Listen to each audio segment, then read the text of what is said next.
Hi, Maria Collymore here.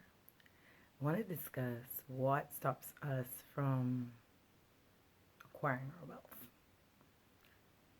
In some of my other videos, I would have discussed the fact that it's often your view of money, you're not asking.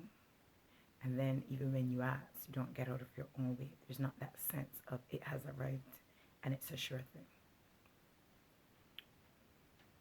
But let's also talk now, for those who aren't going to understand the metaphysical. Let's talk about changing some of our habits with regard to money. For one, you can't spend more than you make. Well, you can, but it's never safe. So I'm going to get to the pragmatic things that people think, but not to self. For each individual, it will be up to you to understand that you are your own greatest financial advisor. And in a lot of instances, you will require you to listen to your intuition on whether things are a good move or not a good move, whether it's the time for it or it's not the time for it, and to check what are your motives. But there really is no right or wrong with it. So whereas people say, oh, you made a huge mistake, is it really a mistake, or was it a learning curve, or it's somehow a layup for something in the future that this information will come to pass? Those aren't the things you are to think about. You want to decide, I'd like to get out of debt. One of the first things I would recommend is visualizing that debt gone. But aside from that, let's talk about a more practical plan that maybe isn't so hazy-fazy and more where you're at right now. So we're going to start with where we're at. For one, many people advise that you cannot deal with debt and still save.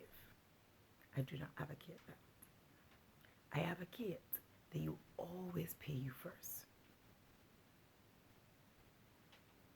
Let me say that again. You must always be the first bill. You must always be the priority. This is important from a savings perspective. This is also equally important from a mental perspective of understanding who is a priority in your world. We tend to think of the light bill people as the priority, or the phone people as the priority, or the water bill as the priority, or your bank as the priority. But in reality, the most important person you must invest in order for every other person to succeed is you. If you are not making your savings the first payment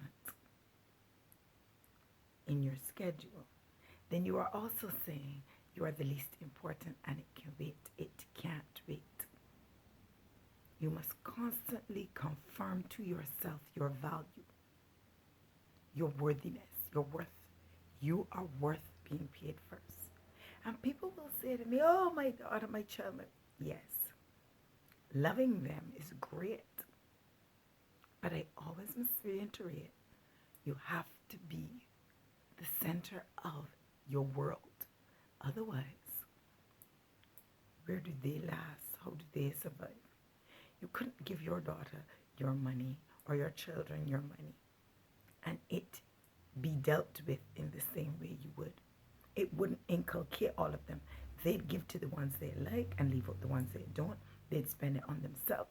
The only way for you to ensure it does the span of things you want it to do is by you making sure you are covered.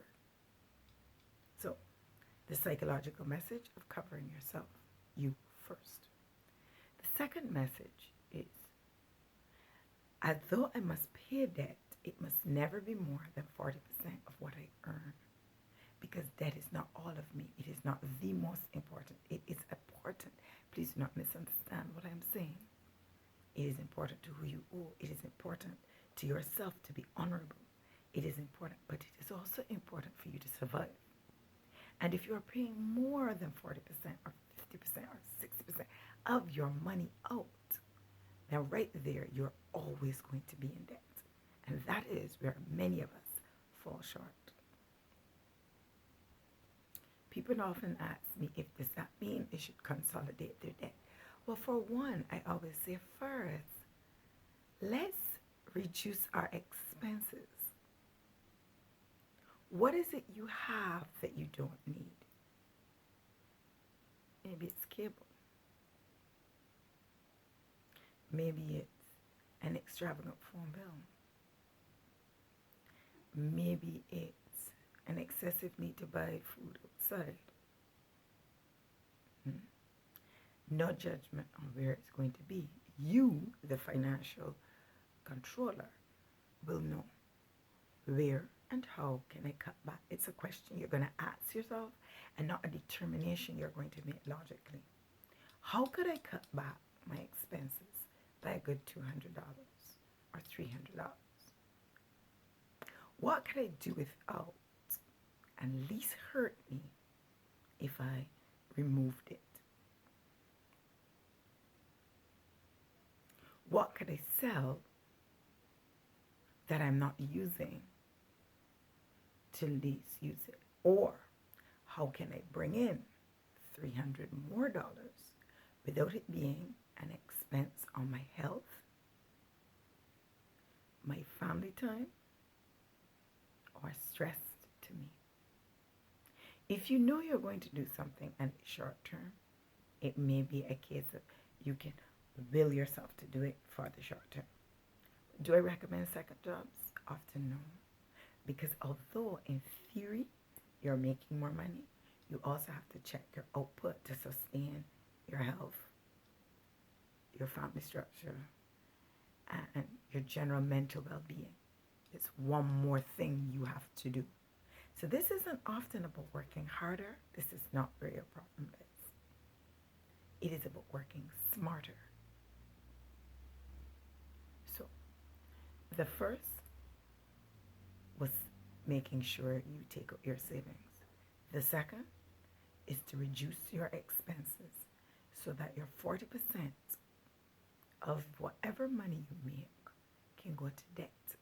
And if your debt exceeds the 40%, how do you either reduce expenses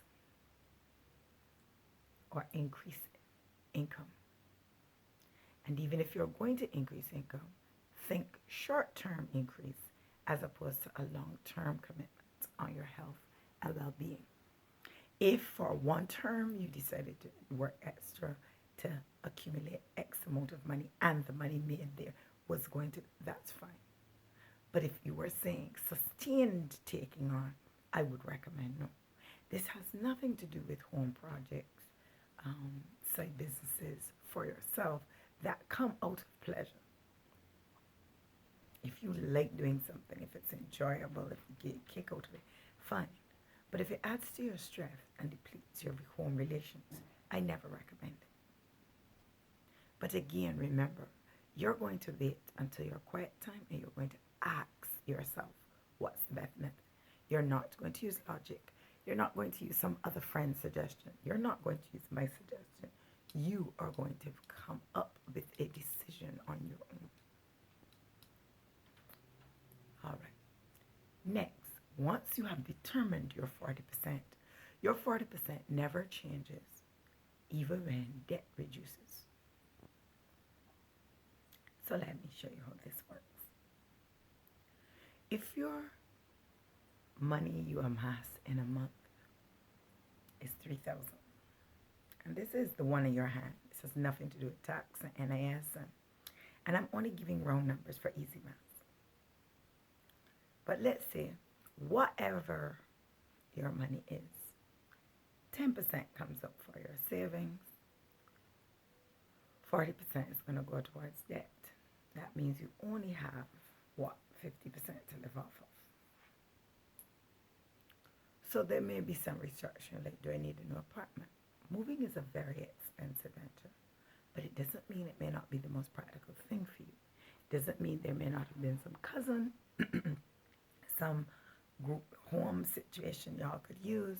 It doesn't mean you can't pool with somebody else to assist in this venture. So for example, you might take in someone in your spare bedroom for a number of weeks for the purpose of understanding between the two of us, they will reduce their expenses and I will just marry. What is amazing is sometimes how unfair we are and it causes other problems. Treat people the way you'd like to be treated. So if, for example, I have reduced a situation of you used to pay rent plus utilities, and now you're living at me and our rent is all inclusive of utilities, then be mindful of people's utilities, one. And two, understand that you're getting a better deal. And first and foremost, show gratitude. You want your situations to get better. It really will come out of a change of attitude. And gratitude is one of the major mental changes you need to make. The person isn't doing you a favor, so please do not act entitled. Do not act like they're supposed to. Act like this is a workable arrangement between two people, and it must be a win-win for both. If you are myopic in your view and you lose out on this, remember that was your issue. You were unable to see the bigger picture and hold out for the bigger goal. And again, that is a major challenge and what often stops us from making the money we'd like to make. We interrupt our flow based off of our feeling like we entitled. And then instead of remembering, this is an arrangement to get me to a goal. Once I reach my goal, I may end this arrangement. And I can last and enjoy this process until I reach my goal. Being grateful for the assistance this person provided. The same applies for the person. This person's funds are assisting me in my goal. So it's about working out agreeable negotiations and not letting your hot-headedness and myopic view of you're always right to take over a situation. I do understand it can be niggling and human relations are always a challenge. But if you remember that they're family, so for example, I don't get to put out my kids as often as I'd like to, but I can, however, come up with arrangements that allow us to work together as opposed to work apart. Once I notice something that bothers me, or better yet, once I have a set of house rules or structures and say, listen, this is how I flow. This is what would make me comfortable. Can you work with that? And allow it to be a mature relationship. Well, these are just options. I'm not saying you're going to do any of them. I am merely giving an example of let us get back on track. Once you have your 40%, your next job will be to determine what are your debts. Debts must include even the small things. Money you borrowed from your mother or brother, who although is not waiting on it or has given you X amount of leniency with it, doesn't mean it's not an important debt. Now let me explain why. The reason why it is an important debt is because you are also saying that you embrace wealth. You have faith in your circumstances and you are good and honorable. Having that debt is wears like a weight. It doesn't matter that the person isn't running you down for it. What matters is that it's there. So you can't help but noting it, or you can't help but feeling it even in your interactions with that individual. I owe them money. It may even make you avoid them, yet they may still be a great source of assistance to you. So as a result, you must always, because integrity, gratitude, all of these play on your mental state, play on your subconscious of what you believe about yourself. So if you believe people who don't pay their debts are scallywags because someone owes you money, but you don't pay your debts, note you will block yourself from even getting back money that is owed to you. So understand this from a perspective of your subconscious knows the truth, even if you are not willing to accept it. And your subconscious will always operate within the boundaries it watches, sees, and you tell it. So what you say in a conversation that you think is just willy-nilly will come back to bite you.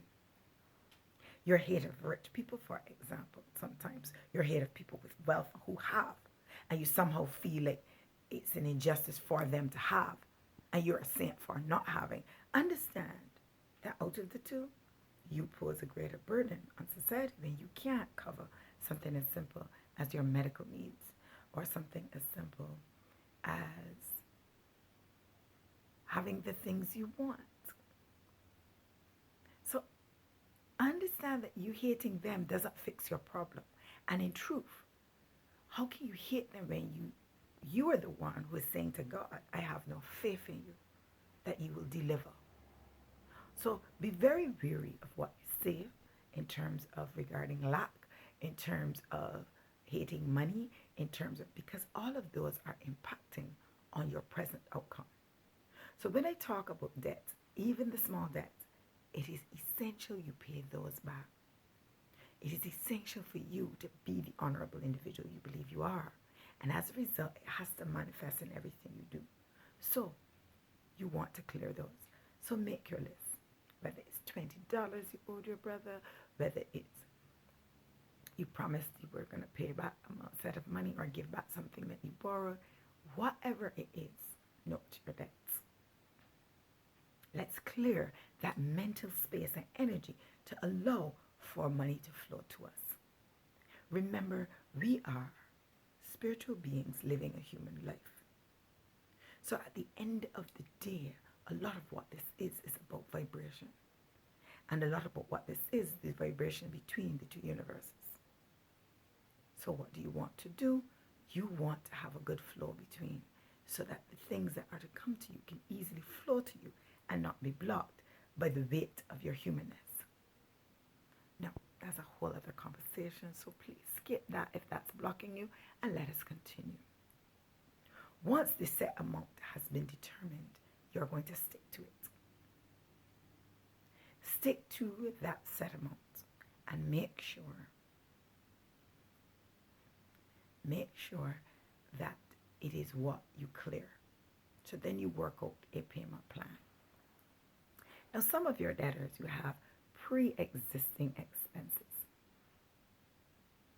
Now, the reason I'm not going to advise you to go and consolidate your debt, because although that true lifts your mind, it lifts your spirit, and it's great for you, and that will be a decision you'll have to make. My issue with it often is, once it is solved that easily, you don't do the savings you're supposed to do, and you don't actually change your pattern. What you've done is just added on another debt for a longer period of time and sort of squash the mental noise. I want you to change into the disciplined individual that controls your wealth and not your wealth is controlling you. You want to control debt, control money. You want to attract money. You don't want it to be beating up on you. You want to enjoy some of it. So for this purpose, I don't recommend it. But note to self, you are the financial controller in this situation, and you will make the decision that best suits you for the time. With my plan, I am trying to get people off of debt other than being able to consciously manage it. And for you to manage it, you've got to manage the one you already have, so that the next time you need to go into debt, it is a responsible decision that isn't a weight on you, but more of it's an assistance to my goal. So for example, mortgages. So for example, you also need to raise your credit score to get mortgages. Trust me when I say, this way you'll not only be able to master handling debt now, but handling it in the future. So it won't faze you anymore. It will be something you approach responsibly. Now, there are good people out there. And, let me rephrase that. All people are good. There are people out there who have always pretty much been very decent. They save. They're frugal with their money, and they still feel like they're in this tight box. Let me point out to you how that carefulness, that tightness, is also affecting your wealth and lack. You aren't asking for more, you're doing with what you have. And so as a result, mentally, why would I send you more if you got it covered? It's not that I'm saying that you should get more than you should go into debt, not at all. I'm just saying, understand that part of wealth is understanding of also asking for it. You'd like better opportunities. You'd like to see your money grow. You'd like to see things improve. Trust me, you then aren't looking for any opportunities for that if you're doing the safe stuff.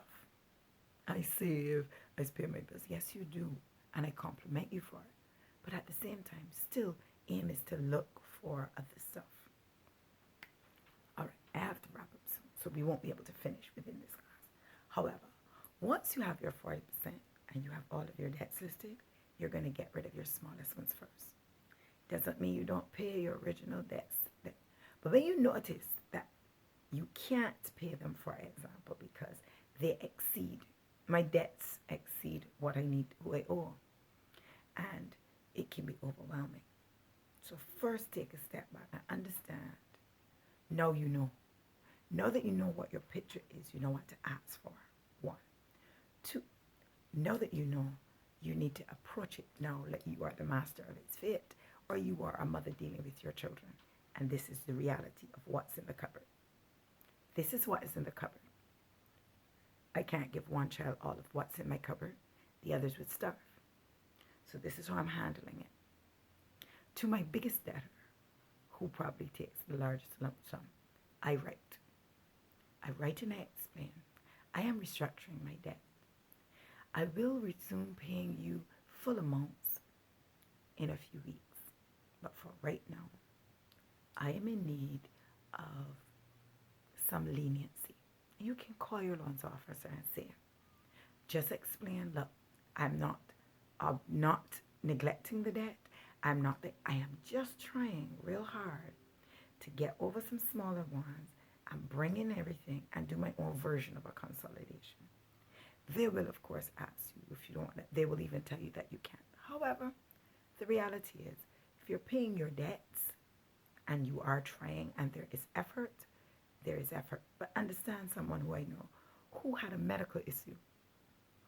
Nobody plans to have a medical issue, and nobody wants to have a medical issue, but no, they have a huge medical debt. And if they didn't restructure, and they also was too old to borrow. So if they didn't restructure, they were going to not be able to pay any of the debts and be bad with it. So you can't. It's like the children. You can't decide. You're only feeding one. And what you're asking for is leniency. So ask with a sense of humility and belief that it will occur and they will understand. It is so much better than me not paying my debts at all, is it not? So you start and you clear your debt. But that 40% never changes. So when you clear off the first debt, and the second debt, and the third debt, the amount you clear debt with is still the same. If you wanted to continue paying your loan at the rate you pay and pay the rest out of the remainder, same thing applies. As soon as the others are gone, you still continue paying your debt.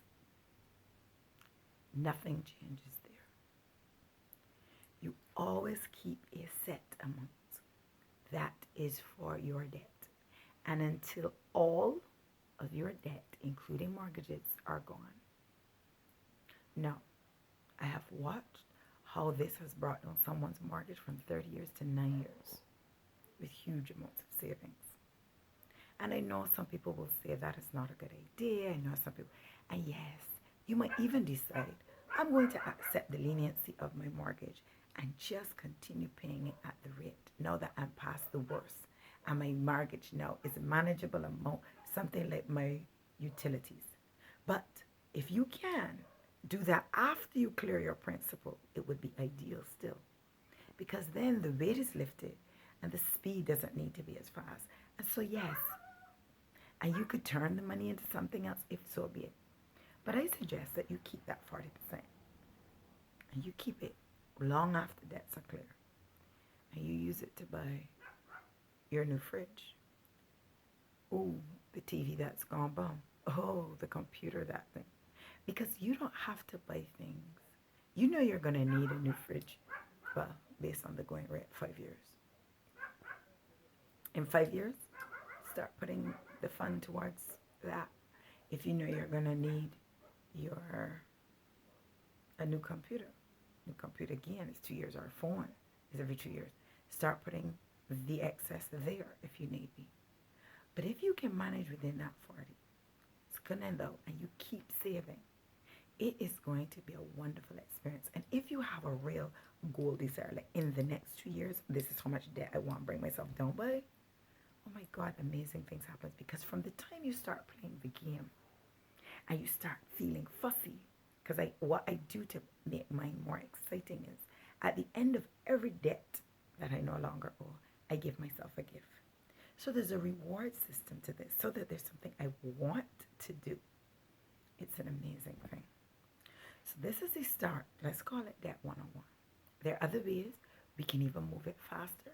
But for right now, you have more than enough information to get you on track. So consider it. How do I control and organize my debt? For those who need a little bit more advice, the maneuvering, the maintenance is getting a bit challenging, feel free to give me a call. I do consults. And in the process of doing the consult, the aim is to free you up. But remember, this is a consult. There will be times when you have to take reins and control and steer your own ship. But for most part, I can at least be a productive guide and ask the right questions and see. And once we start asking the right questions and start getting in the right mental space for this, it is an amazing process. I cleared a debt of $50,000 in 3 years. And it's because I stayed focused and true, regardless of the circumstances. And God supported every action I had. And month after month, even there was one month because of another debt I had to pay. We had a challenge. And then we couldn't pay it that month. And I asked for leniency from my debtor. And then the next month, we doubled it. Yeah, it took some discipline. It took reining in the wheels and being a firm driver. But let me just say, it was so worth it. At the end of 16 months, sorry, it was not 3 years. It was 16 months I cleared off $50,000 from a business. I've had a long relationship with debt, and I was determined I was going to defeat it. I want to help you defeat yours. It is the dragon in your world. You just need to slay it and control. Once you get mastered, it is something to enjoy. Because now you can go for any size loan and know you have the capacity to clear it. Have an absolutely wonderful day. This is Maria Collymore, and I am hoping that this is helpful. Please leave comments, call, share, and I hope it's useful. Have an amazing day. Listen carefully and take notes. See you next time.